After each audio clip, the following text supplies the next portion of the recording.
Bon, je vous montre un truc pour ceux qui auront terminé, mais c'est la même chose que ce que je viens de montrer, mais utilisé dans un contexte différent. Alors, je vais ici, ne le faites pas en même temps, hein, je prends une image flottante ici de la tour Eiffel, objet, ajustement, ajuster le bloc au contenu.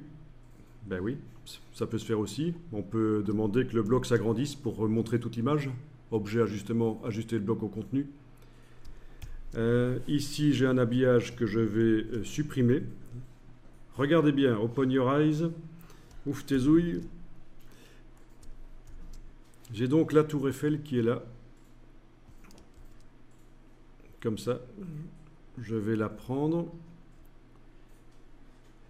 et la placer comme ça à l'endroit du texte. La partie du ciel va déborder comme ça.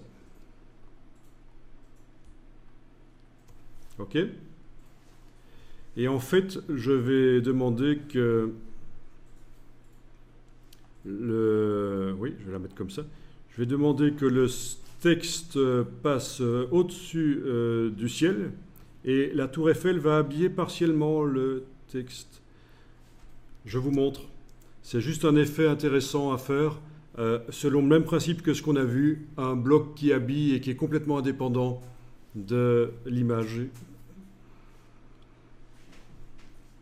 Jusque-là, ça va, mettre une image comme ça, avec la tour qui déborde un peu sur la colonne et le ciel qui déborde complètement.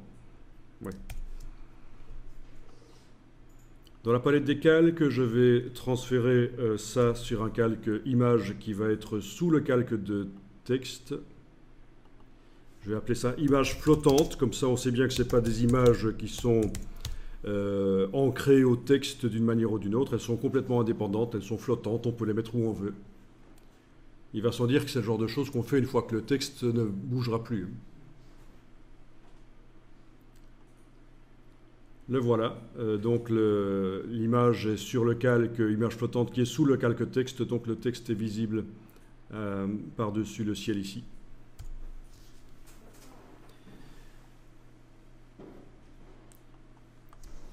Je vais prendre bêtement le crayon et dessiner la tour Eiffel comme ça. Voilà. Ce bloc que je viens de dessiner au crayon est sans couleur de contour et sans couleur de fond, il faut. Et je vais le mettre en habillage. Troisième icône.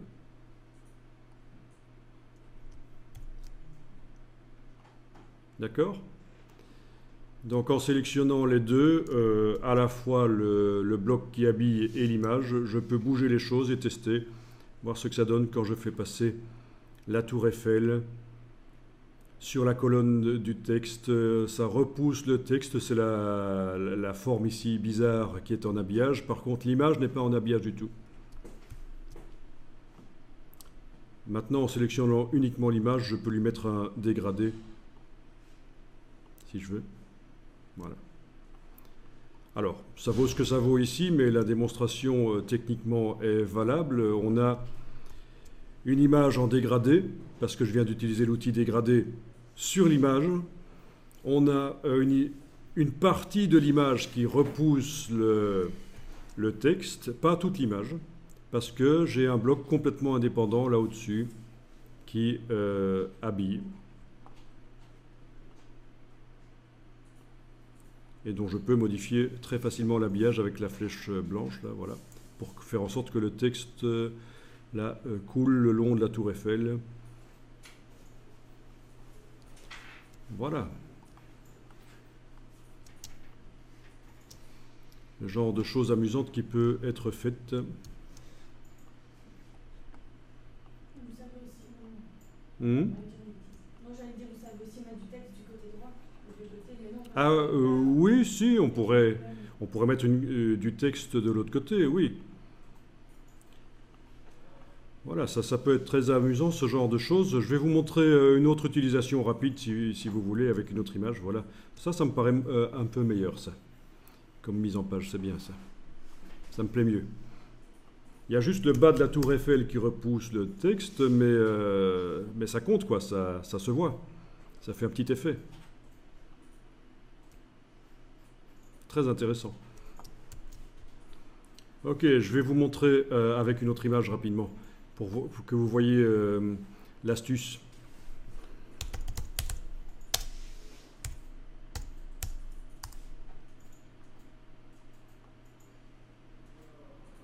Ok. Outils. En fait, ça n'a pas trop d'importance, la qualité de l'image ici. Je vais prendre celle-là.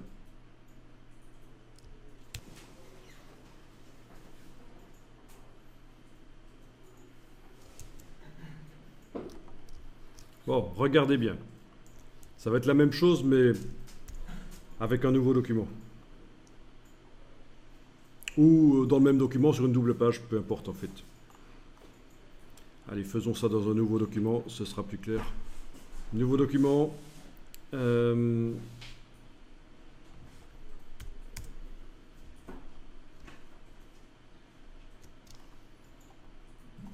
J'importe l'image de la fleur sur la double page ici. Voilà.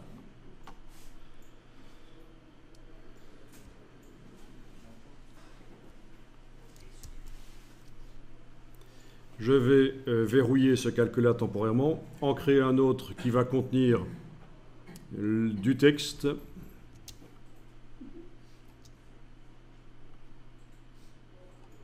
Comme ça, remplir avec le texte de substitution. Je vais le faire plus grand. Ok. Je vais le faire en 2 colonnes. Objet, option de bloc de texte en 2 colonnes. Voilà.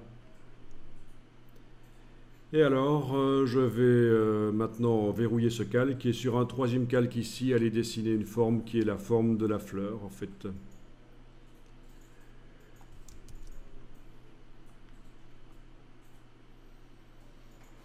Et qui va repousser le texte parce que cette forme va être en habillage, menu fenêtre, habillage de texte, 3e icône, voilà.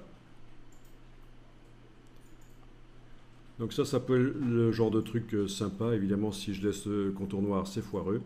Ça peut être le genre de truc sympa, vous avez une forme qui habille, qui peut être modifiée facilement. Ou redessinée d'ailleurs.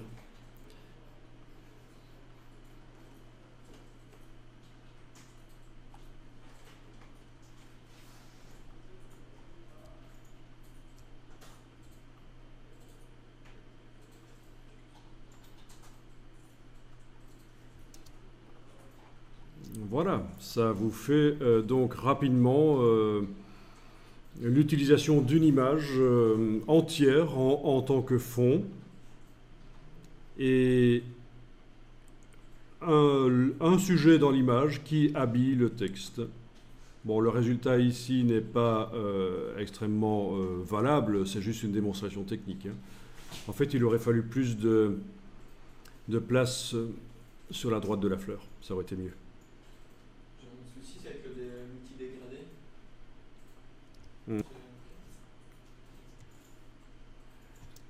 Voilà. Bon, je vais enregistrer ça sous un certain nom, comme ça vous pourrez le retrouver et le réessayer. Je vais appeler ça objet qui habille. Donc sujet d'une image entière qui habille le texte. C'est le sujet d'une image entière qui habille le texte.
Bon, à un certain moment, vous voyez deux lignes là, c'est parce qu'il y a la ligne de l'objet et la ligne de son habillage.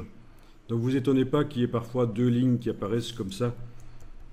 Parce que l'habillage avec la flèche blanche peut être manipulé.